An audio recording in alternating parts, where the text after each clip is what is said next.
আসসালামু আলাইকুম ভিউয়ার্স। চাঁদ রাতে মেহেদি লাগিয়েছিলাম, তো ঘুম থেকে উঠে সকাল সকালই চেক করে নিচ্ছিলাম মেহেদির কালার কেমন এসেছে। আসলে পুরো রাত ঘুমাতে পারিনি এক্সাইটমেন্টের ঠেলায়, কিন্তু 1 ঘন্টার জন্য ঘুমিয়েছি শুধুমাত্র। ঘুম থেকে উঠে সাথে সাথেই চেক করে নিলাম আমার মেহেদির কীরকম কালার এসেছে। মাশাল্লাহ ভালোই এসেছে। তারপর গোসল করে রেডি হয়ে নিছি, কারণ বের হতে হবে কাজিনদের সাথে। ভালো করে রেডি হয়ে এখন বেরিয়ে পড়লাম। আপনাদের সাথে শেয়ার করছি কি কি খেয়েছি। আমি কিন্তু অনেক কিছুই খেয়েছি আর অনেক জায়গায় ঘুরেছি, শুধু খাবারগুলোই দেখে দিচ্ছি আপনাদেরকে। অনেক মজার মজার খাবার রেডি করেছিল সবাই। আর ঈদ মানেই তো খাওয়া দাওয়া, আনন্দ, ঘোরাফেরা, তারপর ছবি তোলা, এইসবই। সব জায়গায় শুধু খাচ্ছিলাম আর খাচ্ছিলাম। অনেক জায়গায় তো খেতেও পারি নাই, তবে একটু একটু টেস্ট করেছি, কারণ ঈদে কারো বাসায় গেলে তো কিছু না কিছু খেতে হয়। আসলে আমার আম্মু এরকম বলে যে কোথাও গেলে কিছু না কিছু খেতে হয়, তাই একটু একটু খেয়েছিলাম।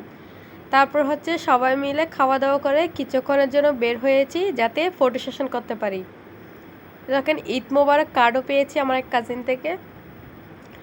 তারপর কিছুক্ষণ ফটো সেশন করে আবারও বেরিয়ে পড়লাম ঘোরার জন্য। আসলে প্রচুর জায়গায় ঘুরেছি ঈদের মধ্যে, আর ঈদের মধ্যে ঘোরাফেরা, এটাই আনন্দে আলাদা। আর সালামি নেওয়া, এই সালামি নেওয়াটা কিন্তু আমার কাছে সবচেয়ে বেশি আনন্দের।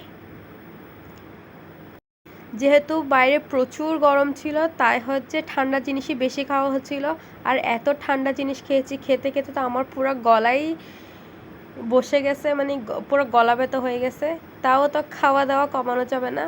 তারপর বিরিয়ানি, কাস্টার্ড, ওইসব তো ছিলই।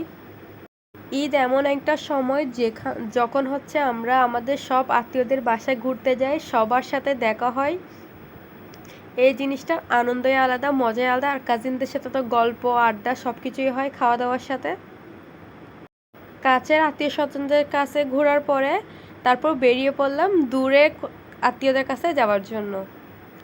কাজিনরা সবাই মিলে একসাথে বেরিয়েছি, আর প্রাকৃতিক দৃশ্য দেখতে দেখতে চলে যাচ্ছিলাম কাজিনের বাসায়।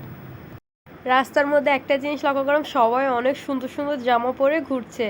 সবাইকে কিন্তু দেখতে মাশাআল্লাহ অনেক সুন্দর লাগছে। কাজিনের বাসায় পৌঁছে গিয়ে কিছুক্ষণ রেস্ট করলাম, তারপর খাওয়া দাওয়া করলাম। খাওয়া দাওয়া করে আবারও বেরিয়ে পড়লাম অন্য জায়গায় যাওয়ার জন্য। মানে পুরা দিনই শুধু ঘুরে বেড়াইছি, এত মজা করছি, এত আনন্দ করছি, একদম স্মরণীয় হয়ে থাকবে দিনগুলো। আর এই স্মৃতিগুলোকে ধরে রাখার জন্য অনেকগুলো ভিডিও আর ছবি ক্লিক করে নিছি, যাতে কখনো না বলি। আল্লাহ হাফেজ।